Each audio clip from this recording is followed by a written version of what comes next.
Hello students, today we shall start the third chapter, that is current electricity. Okay. So far we have discussed only static charges. In electrostatics we discussed only about the static charges, that means whenever the charges are not in motion. Okay. Because of their static nature, the phenomenon like electric field, potential energy, that all we have discussed. Now we shall study what are the effects if the charges start moving. Okay. So the first definition is electric current. What is current? Of course, whenever charge moves, current is said to be produced. Okay. Suppose this is a conductor. Okay.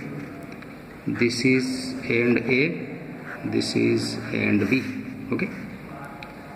Suppose the charge distribution in this conductor is such that the potential at this end is V1, potential at this end is V2. Okay. Let us suppose V1 is greater than V2. Okay. Now V1 is greater than V2 means more charges are present here, less charges are present here. Okay. If Q1 amount of charge is present at this end and Q2 amount of charge is present at this point, then the charge difference will be Q1 minus Q2 between the ends. Okay. You can also call it del Q, difference of charges. Okay. Now the property of charge is such that if Q1 becomes more, Q2 is less, then charge will not be distributed like this. Okay. Take the example of water. If water level in this side is higher and water level in this side is lower, then of course the water is going to flow from this side to this side, so that the total level becomes same everywhere. Okay. Similar is the case for charge. More charge here, less charge here, that means charge density is here more, here is less. To maintain an equal charge density throughout the material, this extra amount of charge in this end will start moving from this end towards this end. Okay.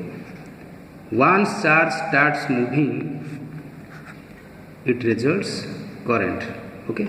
Moving charge produces current. Then what is the measure of that current? Okay. Measure of that current is I current is equal to del Q, that is charge difference between the ends, divided by the time required by the charge del Q to move from this end to this end. Okay. Now let del T be that amount of time within which this del Q amount of charge moves from this end to this end. Okay, clear? So what is the definition of I now? Current is nothing but amount of charge flowing per unit time through any given cross section of the conductor or material. Here this del Q is moving from this end to this end. If you consider all the throughout the cross section same, here we have already considered the cross section area of this conductor to be same everywhere. Even if it is not same everywhere, suppose here cross section is somehow like this, here somehow like this. Of course this is more, this is less, but the amount of charge flowing per second through this cross section will be equal to the amount of charge flowing per second within through this cross section also. Okay, so current definition becomes now amount of charge flowing through any cross section of the material per unit time. Okay, this is the definition of current. Now to be more precise, okay, to be more precise, normally current is represented as I is equal to limit as del t tends to 0 del q by del t. Okay, now why this limit? Okay, now you see, as soon as this charge difference is created, the charge will not wait for a fraction of second. It will immediately start moving from this end to this end. That means within very small time interval it will be reaching at this end, from this end to this end. Okay, that's why this del t is a very small quantity. You cannot say the charge this amount will take 2 seconds, 3 seconds, not like that. This time is very small. That's why limit del t tends to 0. This is the precise definition, mathematical definition of your current. Okay. Now next is our Ohm's law. Okay. What is Ohm's law? Before going through the definition, we shall understand. Already we have gone through it in this. Let me explain again. Suppose this is a conductor. Here potential is V1, here potential is V2. Okay. Now, of course, charge amount here is more, charge amount here is less. Okay. This is the resulting current I. Now you can easily say that the current is directly proportional to the charge difference Q1 minus Q2. It is also directly proportional to the difference of potential V1 minus V2, or not? If you write this V1 and V1 minus V2 as V, simply V, that is potential difference. So I can write now I is proportional to V. If you remove this proportionality sign, then I is equal to some constant into V. Okay, we can assume any constant. Here the normally constant is multiplied, but we can also divide it, no problem. So V by R, here R is the constant of proportionality. And if you rearrange it, it will become V is equal to I R. Okay, V is the potential difference, I is the resulting current, and R is the resistance.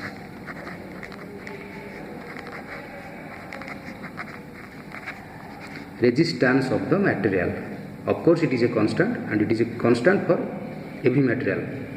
Every material has its own resistance. Okay. Now, come to the definition. What is the definition?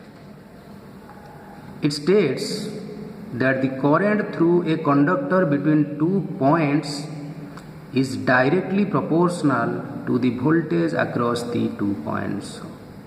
Already I have explained that current through the conductor is directly proportional to the potential difference across the material. Okay, that is I is equal to V by R. Okay. Now you can see here. Okay, let me explain here. Consider the term R, resistance. Okay, what this resistance is all about? Of course, resistance is the opposition offered to the current during its flow. Okay, opposition offered by the material. Okay, in this conductor, to determine the value of R, that is resistance, on which factors this R could depend upon. Okay? Now you see, the charge moving from this end to this end, or you can say the current. Okay?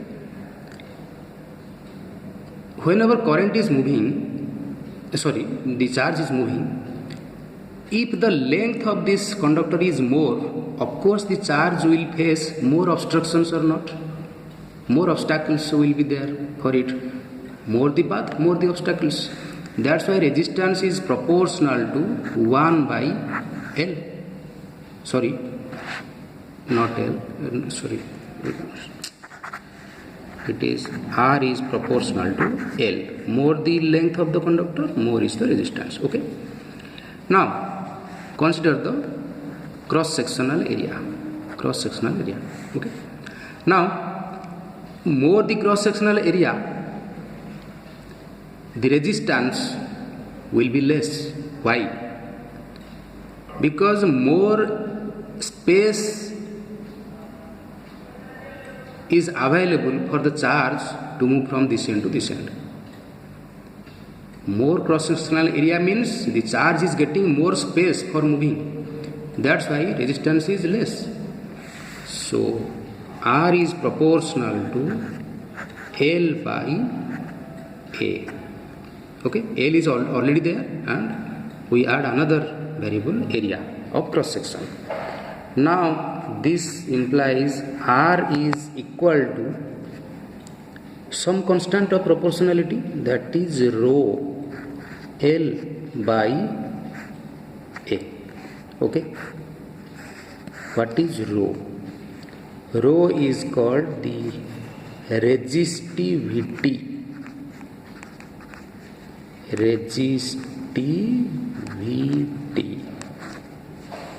of the material, and it is the real constant for a material.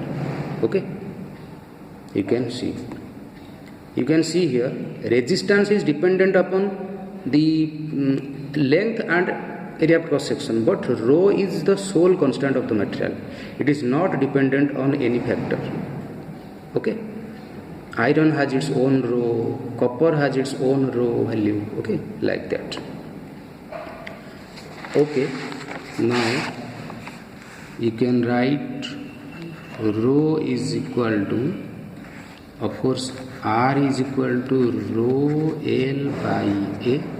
So rho is equal to RA by L. Okay,